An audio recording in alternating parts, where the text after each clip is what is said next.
नमस्कार, राम राम, जय हिंद, जय भारत। दोस्तों, आज फिर से आपका स्वागत है आपके अपने YouTube चैनल पे। मैं आपका दोस्त, आपका होस्ट विजय प्रकाश तंवर। आज कल हमने संज्ञा की परिभाषा और उसका एक भेद व्यक्तिवाचक संज्ञा के बारे में पढ़ा था।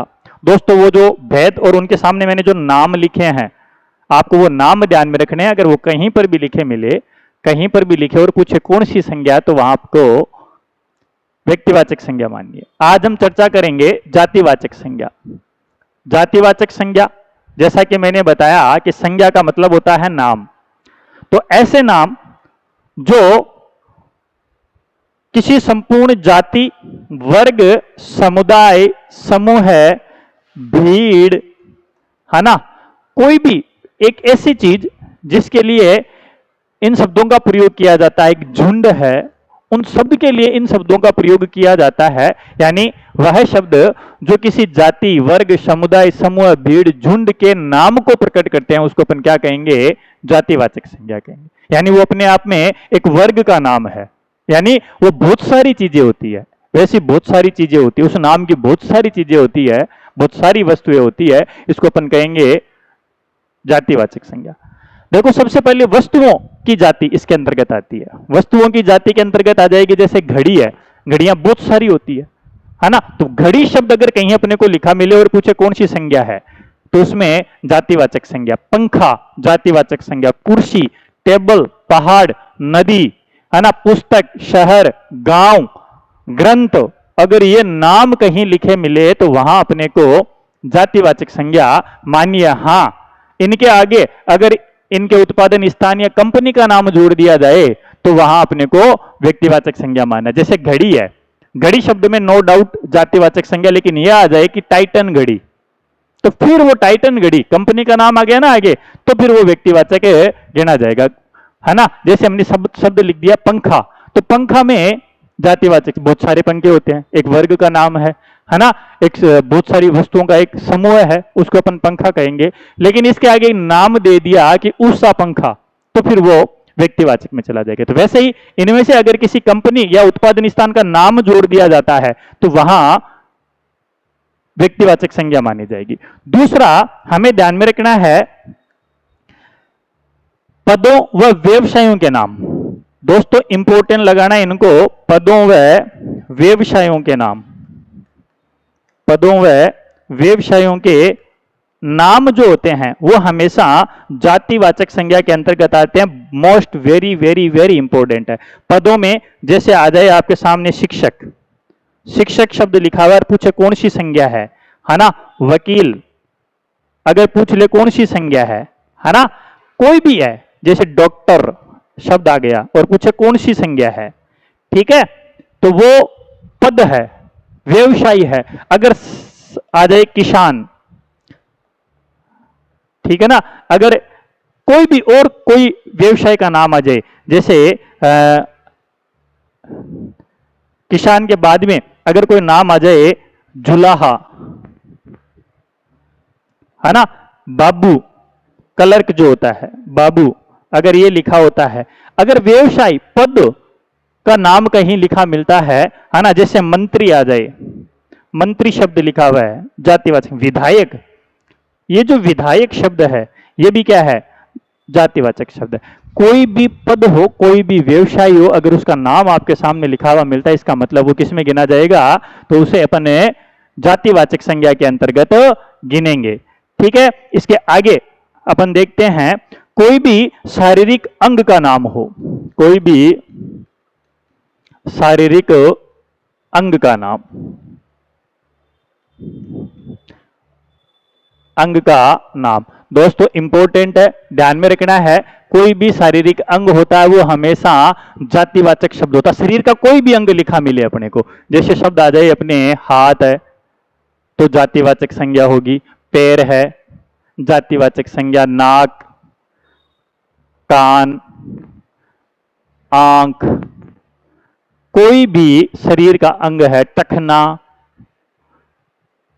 घुटना, सब शरीर का अंग अगर कोई भी है, क्यों?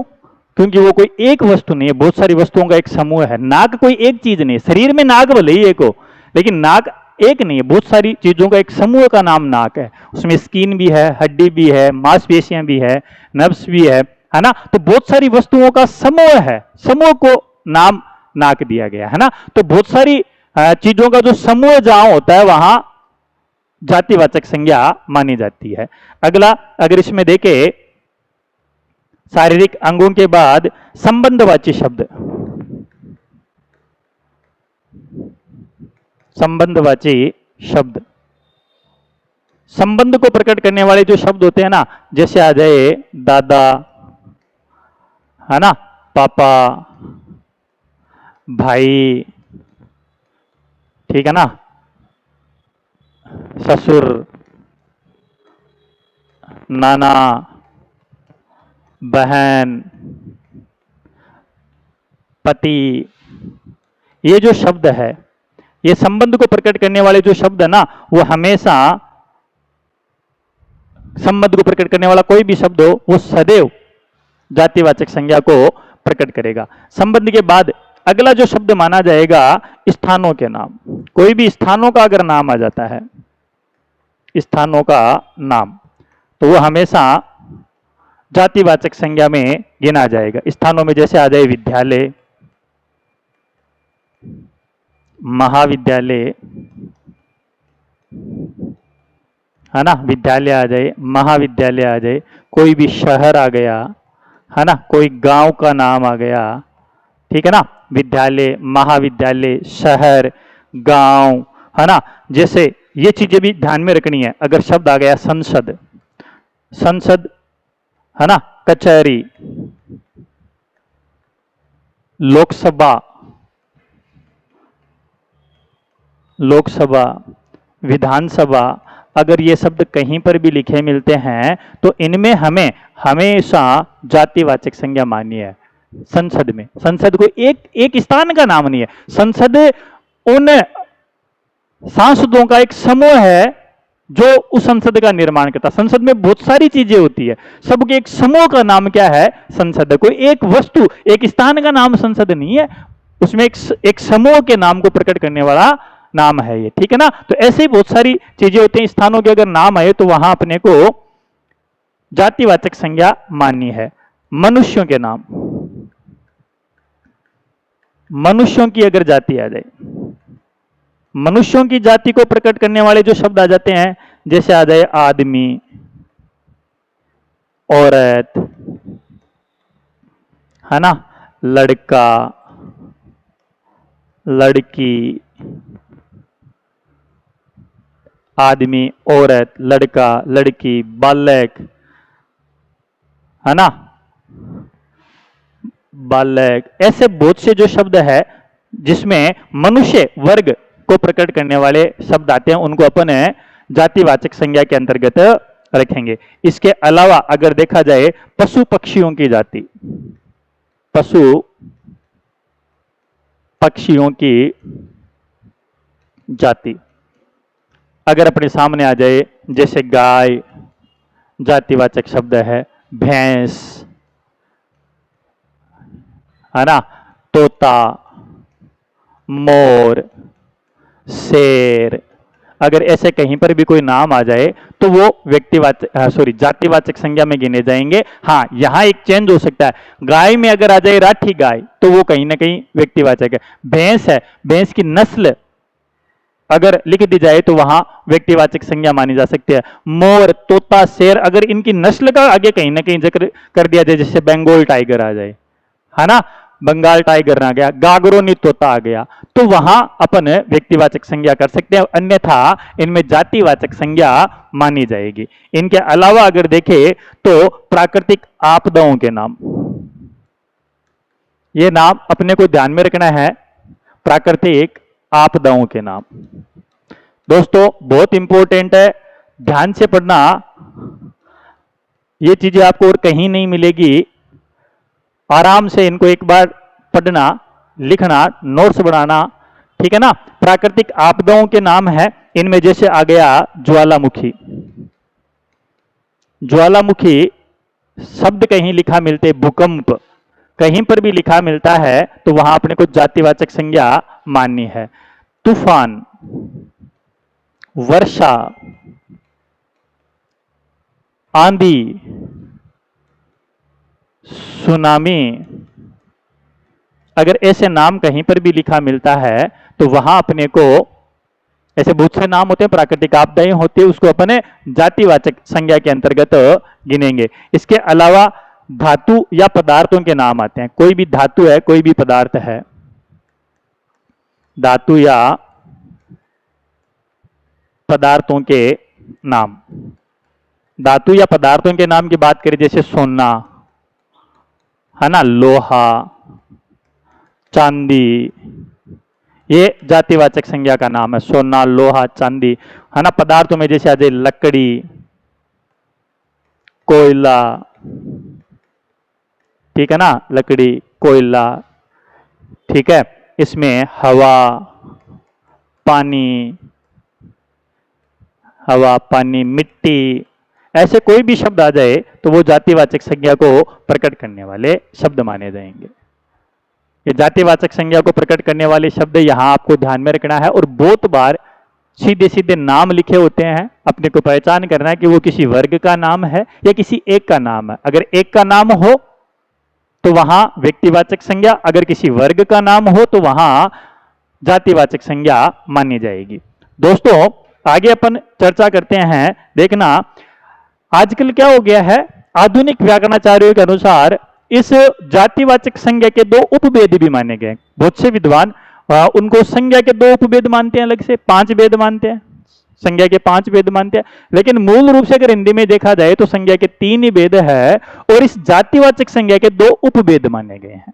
जातिवाचक संज्ञा के 2 उपभेद माने जाते हैं, जिसमें एक तो माना जाता है समूहवाचक संज्ञा।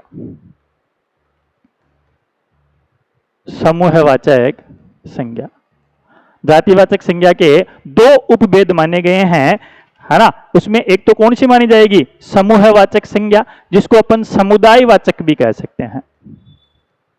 समुदायवाचक संज्ञा, समूहवाचक संज्ञा, या क्या लिख सकते हैं, समुदायवाचक संज्ञा शब्द काम में ले सकते हैं। दोस्तों ये समूह है और समुदाय जाति का ही भाग माना जाता है ना। तो यहां अपने को ऑप्शन के अकॉर्डिंग प्रश्न को देखना है। एक समूह का नाम, एक समुदाय का नाम अपने आप में क्या होता है, जातिवाचक संज्ञा ही होती है। जैसे यहां पर जो समूह जो होता है, इनमें कौन कौन से समूह हो सकते हैं, तो यहां व्यक्तियों का समूह है। सबसे पहले व्यक्तियों का समूह अगर शब्द हो तो उनके लिए कौन कौन से शब्द काम में आते हैं। व्यक्तियों के समूह के लिए कौन कौन से शब्द काम में आते हैं, तो व्यक्तियों के समूह के लिए जो शब्द काम में आते हैं उनमें आ जाएगा जैसे परिवार, कक्षा, संघ, सेना, पुलिस, टीम, दल, है ना। व्यक्तियों के समूह के लिए जो ये शब्द काम में आते हैं, सभा, भीड़, मंडल या मंडली आ जाए, है ना। मंडल, मंडली, कोई भी दल, टीम, सभा, ठीक है, ये व्यक्तियों के समूह के नाम गिने जाएंगे। लोकसभा, ये भी इसी में आ जाएगा, लोकसभा आ जाएगा, है ना। विधानसभा व्यक्तियों का समूह है, लोकसभा, विधानसभा, ठीक है। इसके अलावा अगर देखें अपन तो इसमें आ जाएगा परिषद, जत्था, परिषद, जत्था, गोष्ठी, परिषद, जत्था, गोष्ठी, वृंद, ये जो शब्द आते हैं वो व्यक्तियों के समूह को प्रकट करने वाले शब्द है। ये जातिवाचक में भी गिने जाते हैं। अगर अलग से ऑप्शन आ जाए तो इनको अपने को समूहवाचक में, अगर दोनों जातिवाचक भी ऑप्शन हो, समूहवाचक भी ऑप्शन हो, तो पहले अपने को इसमें समूहवाचक करना है। व्यक्तियों के अलावा अगर जो दूसरा समूह होता है, व्यक्तियों के अलावा अगर वस्तुओं का समूह आ जाए, वस्तुओं का समूह है, अगर वस्तुओं का समूह कहीं पर प्रकट होता है, उनका अगर कहीं नाम लिखा मिलता है, तो वहां अपने को ध्यान में रखना है। जैसे शब्द आ जाए गुच्छा, है ना, बहुत सी वस्तुओं का, जैसे चाबियों का गुच्छा होता है ना, गुच्छा है। ढेर है ना, गुच्छा, ढेर, पुंज, पुंज आ जाए, श्रृंखला आ जाए, दर्जन आ जाए, है ना, गुच्छा, ढेर, पुंज, श्रृंखला, दर्जन, कुंज या गुरु शब्द लिख दे अपन, शब्द आ जाए अपने पास में गुरुस, कुंज, आगार।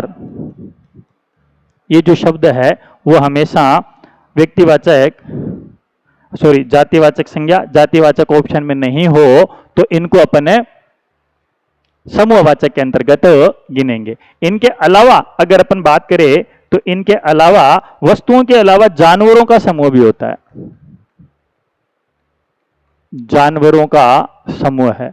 जानवरों के समूह का अगर नाम आ जाए तो वहां नाम लिखा मिलता है अपने को झुंड। जानवरों का झुंड होता है, टोली, है ना, रेवड़। ये जो शब्द होते हैं ना, इनके लिए अगर पूछ लिया जाए तो समूहवाचक, अन्यथा ये किस में गिने जाएंगे? जातिवाचक संज्ञा के अंतर्गत गिने जाएंगे। इसके अलावा जो दूसरा भेद माना जाता है, समूहवाचक संज्ञा का जो दूसरा भेद माना जाता है वो गिना जाता है, सॉरी जातिवाचक संज्ञा का दूसरा उपभेद है द्रव्यवाचक संज्ञा। द्रव्यवाचक संज्ञा, द्रव्यवाचक संज्ञा। दोस्तों यहां मैं आपसे एक प्रश्न पूछ रहा हूं, प्रश्न कर रहा हूं, है ना, प्रश्न मैं आपसे कर रहा हूं, आपको उत्तर देना है, कमेंट करना है। दोस्तों ध्यान में रखना, एक तो शब्द होता है द्रव्य और एक होता है द्रव। दोनों में क्या फर्क है आप कमेंट करके उत्तर बताओगे। द्रव का मतलब क्या होता है, द्रव्य का मतलब क्या होता है, आपको इसके लिए कमेंट करके बताना है। ठीक है ना, यह प्रश्न है आपके लिए, इसको कमेंट करके आपको बताना है। ठीक है, द्रव्यवाचक संज्ञा, है ना, ध्यान में रखना है। द्रव्य उस पदार्थ का बोध है जिसमें अपनी सारी शारीरिक चीजें, द्रव्य का मतलब होता है पदार्थ, कोई भी वस्तु है। द्रव्य का मतलब जिसे अपने जीवन, शारीरिक क्रियाएं संचालित होती है, अपना जीवन संचालित होता है, वो सारी वस्तुएं इन द्रव्यों में, द्रव्य में शामिल की जाती है। जैसे अगर नाम आ जाए अपने सामने द्रव्यवाचक चीजों के लिए तो वही पदार्थ है, जैसे लोहा आ गया, सोना है ना, जातिवाचक में भी गिना जाता है। अगर जातिवाचक के अलावा अगर ऑप्शन आ जाए तो इनमें द्रव्यवाचक संज्ञा माननी है, तो अपन इसमें लिख सकते हैं, इसमें ये चीज लिख सकते हैं, वे वस्तुएं जो ठोस, द्रव और गैस अवस्था में पाई जाती है, वो सभी वस्तुएं इसमें द्रव्य में शामिल है।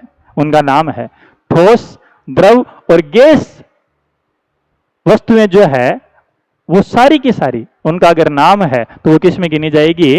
वो इस द्रव्यवाचक संज्ञा के अंतर्गत गिनी जाएगी। अगर द्रव्यवाचक ऑप्शन में नहीं हो तो उसको जातिवाचक संज्ञा में मान लिया जाएगा ना। कोई भी ठोस, कोई भी द्रव, कोई भी गैस, कोई भी ठोस वस्तु आ जाए, जैसे पत्थर आ गया, पत्थर शब्द लिख दिया हमने, है ना। द्रव में अगर हमने घी लिख दिया, पानी लिख दिया, पत्थर में, ठोस में और लिख सकते हैं अपन, सोना लिख सकते हैं, लोहा लिख सकते हैं, है ना। कोई भी गैस आ जाए, ऑक्सीजन कर दिया हमने नाम, ठीक है ना, ऑक्सीजन नाम कर दिया, है ना, नाइट्रोजन नाम कर दिया, नाइट्रोजन, ठीक है। तो वो सब चीजें जो है वो द्रव्य में आएगी, है ना। पानी है, लकड़ी है, आटा है ना, आटा है, गेहूं है, अनाज, कोई भी अनाज आ गया, ये सब किस में आ जाएंगे? द्रव्यवाचक में आ जाएंगे। और अगर द्रव्यवाचक ऑप्शन नहीं हो तो इन सबको हमें जातिवाचक संज्ञा के अंतर्गत गिनना है। दोस्तों ये जातिवाचक और जातिवाचक संज्ञा के दो उपभेद, जातिवाचक और जातिवाचक संज्ञा के दो उपभेद, समूहवाचक और द्रव्यवाचक। समूहवाचक को एक नाम हमने और दिया था, समूहवाचक जो संज्ञा है इसको समुदायवाचक संज्ञा भी कहा जाता है। दोस्तों अगर ऑप्शन में ये अलग से दिए हुए हो तो अपने को ये करना, अन्यथा ये दोनों के दोनों जातिवाचक संज्ञा के उपभेद माने जाते हैं। धन्यवाद।